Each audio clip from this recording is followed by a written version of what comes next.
kalau buat Persib sendiri ya, kalau datengin pemain kayak Ole, ini tuh nggak cuma nilainya 10, ini nilainya bisa kalau 1 sampai 10 bisa 95 gitu karena aspeknya banyak banget, aspek finance-nya, aspek exposure, datangin sponsor dan lain itu pasti sangat menggiurkan. Dan Persib udah deal nih sama wingernya dari ex FK Sarajevo namanya Luka Menalo. Dia di musim lalu mencetak 7 gol dan 3 assist dari 47 pertandingan. Kita tahu kan di musim lalu di posisi winger kiri itu Persib Bandung biasa ngandalin kadang Berginho, kadang Beckham, kadang Barros kan.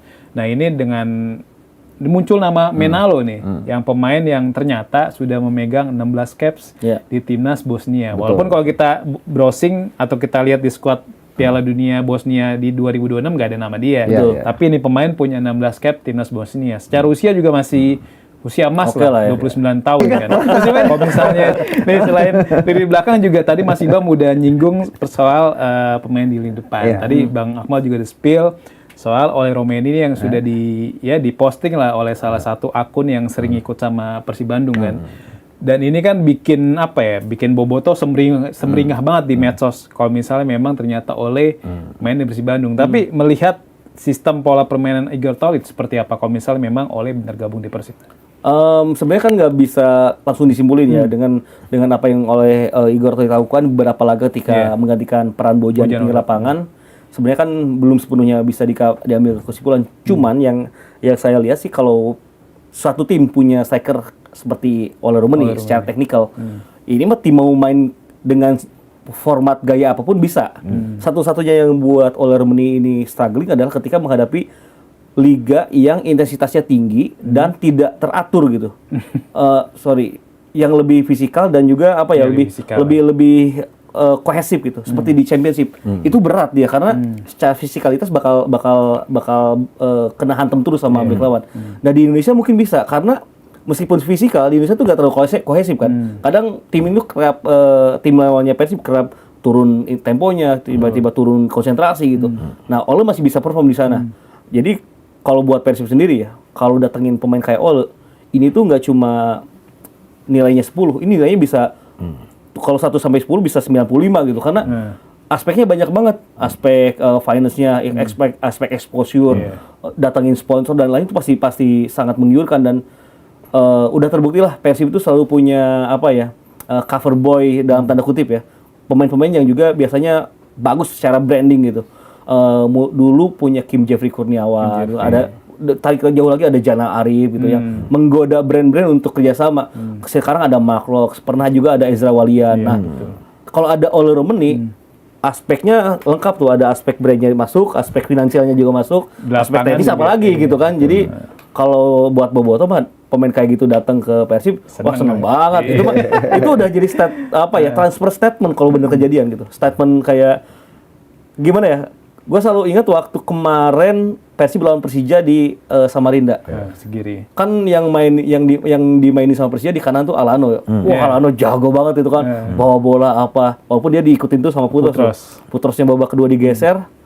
Secara kalau kita sayor, kalau kita main poker itu Bojan Dorok nurunin Levin Kurzawa gitu. Oke, lu punya pemain Serie A Brazil, nih pemain Liga Champions. Nah, gue tuh untuk Persib tuh butuh yang kayak gitu-gitunya gitu. Kayak buat ngasih tekanan pressure aja buat lawan gitu. Secara pressure, wah gitu kayak Alano kan dia ngerasa paling jago di lapangan pas ada Levin Kurzawa walaupun dia udah di penghujung karir, tapi ini pemain timnas Prancis bos gitu kan. Jadi secara ghost-ghostnya tuh ada gitu di situ gitu. Masuknya di situ. Iya, kalau kita lihat sekarang kan ya Persib mungkin yang dibutuhkan saat ini ya striker yang seperti David da Silva itu salah satu yang betul. Dan satu hal lagi yang paling dipentingkan Persib saat ini juga gelandang bertahan loh. Kita lihat Maklo kan faktor usia sudah terbakar usia, penampilan juga pastinya akan lebih menurun. Di tengahnya misalnya ada Tom Hei, tapi Tom Hei kan bukan seorang gelandang bertahan yang bekerja keras, seperti halnya Haryono dulu kan bersama Persib yang gelandang pengangkut air gitu. Nah itu yang dibutuhkan kembali Deddy Kusnandar kembali, memang udah kembali. Tapi Persib butuh posisi gelandang bertahan. Kemarin beberapa kali pertandingan, beberapa kali juga Persib kecolongan di posisi gelandang bertahan sampai akhirnya Deddy Kusnandar Tarik lagi benar, kan. Bayangkara. Nah, ini yang menjadi problem buat Persib. Kalau posisi posisi lainnya kiper juga perlu Persib perlu tambahan kiper, karena menurut saya pembelian terburuk Persib kemarin salah satunya kiper. Ada Prinsbeck yang tidak bisa main sama sekali, diharapkan bisa menjadi pengganti sepadan Kevin Mendoza, tapi faktanya jadi camat gitu kan, cadangan mati. Dan ini kan problem yang juga harus diantisipasi oleh manajemen Persib. Persib butuh tambahan kiper untuk persaingan dengan Teja Pakualam. Dulu ada Sangasi, tapi kan masih terlalu muda. Persib butuh saingan. Bukan mustahil Persib juga datangkan kiper-kiper yang lagi bagus di kemarin, misalnya kiper Persis Solo si Riyandi. Bisa jadi ditarik Persib untuk kemudian memperkuat lini belakang Persib gitu. Atau juga Nadio udah nggak mungkin perpanjang kontrak. Nadio sudah perpanjang kontrak. Cahaya baru perpanjang kontrak. Yang akan ada potensi, misalnya kemarin ada kiper PSIM tapi nggak mungkin juga dilepas. Cahaya kan baru perpanjang kontrak juga. Artinya ini kan salah satu PR Persib posisi kiper juga. Walaupun kemarin penampilan Teja Pakualam luar biasa kan, sebagai pemain dengan clean sheet terbanyak 17 kali melewati Yo Jaihun. Tapi kan kemarin pertahanan Persib bagus gitu kan, ya kan, ikut ditopang dengan itu. Nah kalau nantinya akan ada perubahan di komposisi pemain, nah ini juga yang harus diperhatikan oleh Persib. Yang pasti sudah banyak tim yang ingin memotong ambisi Persib untuk juara lagi gitu kan. Salah satunya adalah Persija Jakarta yang sudah mendeklar akan jadi juara sebagai kado hadiah ulang tahun ke-500 Persija dengan tapi Persebaya juga mau itu. Nah, 100 ya. Persebaya juga. Kalau Persebaya ini yang saya lihat pasca kedatangan Bernardo Tavares, penampilan mereka sangat luar biasa gitu kan. Walaupun materi pemainnya misalnya sama dengan pelatih sebelumnya, tapi bisa meramu. Apalagi sekarang misalnya Bernardo Tavares sesuai keinginan dia. Iya, akan mainkan akan ambil pemain sesuai keinginan dia. Jadi ada 3 sumbu kekuatan sepak bola Indonesia yang besok akan bersaing sangat ketat kan. Ada Persib, ada Persija, ada Persebaya. Nah, ini akan keren 2026 2027. Itu yang tarung yang balap-balapan Persija sama Persebaya. Persib nyalip kayak Lewis Hamilton.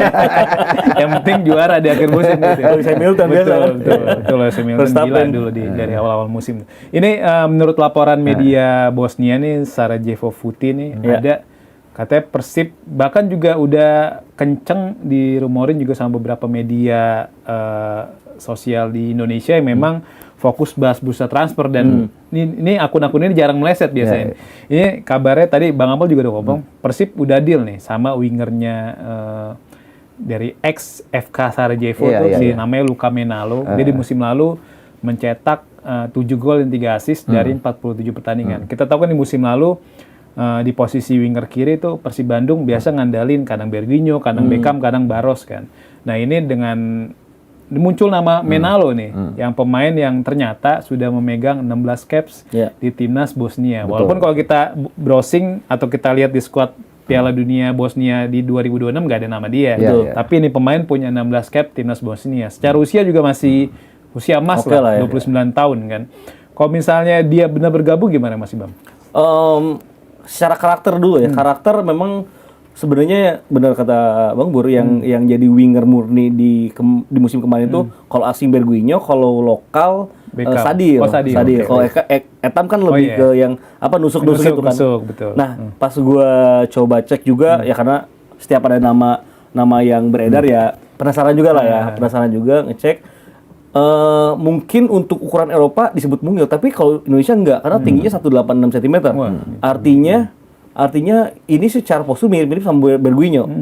Eksplosivitas gua rasa juga kalau ngelihat dari highlight walaupun nggak bisa jadi patokan, ya juga bukan pemain yang tipikal benar-benar cepat banget gitu. Tapi dia juga pemain yang bisa bergerak tanpa bola ke area half space dengan pergerakan tersebut, dan dia pemainnya justru kolektif gitu. Mungkin ya kalau di Indonesia gaya-gayanya dulu Roman Camelo mungkin ya, Roman Camelo. Tapi versi yang agak ke sampingnya aja, bukan striker gitu kan. Karena Roman Camelo bisa striker, bisa winger. Nah, ini mungkin yang agak winger.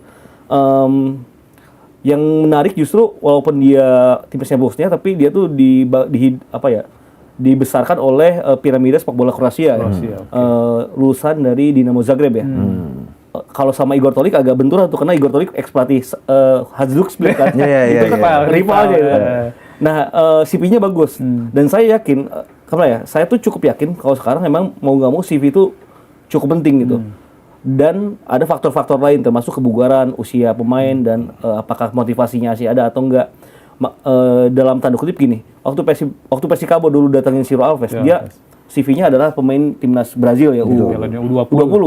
Jajah didatengin sama Madura U17 kan. U20 juga. U20 juga betul. Nah, CV ini mau gak mau emang udah jadi patokan positif. Beltrame ya Juventus gitu kan, Juventus under 23 terus timnas Italia U21 juga kayak Barba gitu. Jadi CV ini nunjukin sedalam apa latihan dia dari kecil ke besar gitu. Makanya pas ada pemain seperti itu ya, kalau saya pribadi sangat menyambut ya, apalagi dia secara CV kan bagus, pernah main bareng Bruno Petkovic kan di Zagrebnya juga, di Bosnianya bareng Miralem Pjanic, bareng juga Edin Dzeko masih main kan, dia juga pernah main bareng. Terus sama si yang ex-nya Milan tuh sekarang main di Crvena Zvezda itu. Ada tuh Rado Krunic. Oh, Rado Krunic ya. Itu tuh angkatannya dia di timnas tuh. Artinya dia sudah cukup terlatih bagaimana bermain di level sepak bola yang bagus. Dan ketika pemain seperti itu datang ke Persib, yang saya harapkan nggak cuma influence ke taktikal secara teknis di lapangan, tapi juga influence terhadap gimana sih ngebangun mentalitas para pemain Persib yang ada sekarang, ningkatin porsi latihan, mungkin ningkatin bagaimana masukan-masukan dari segi taktikal ke pelatih. Itu yang gua harapin.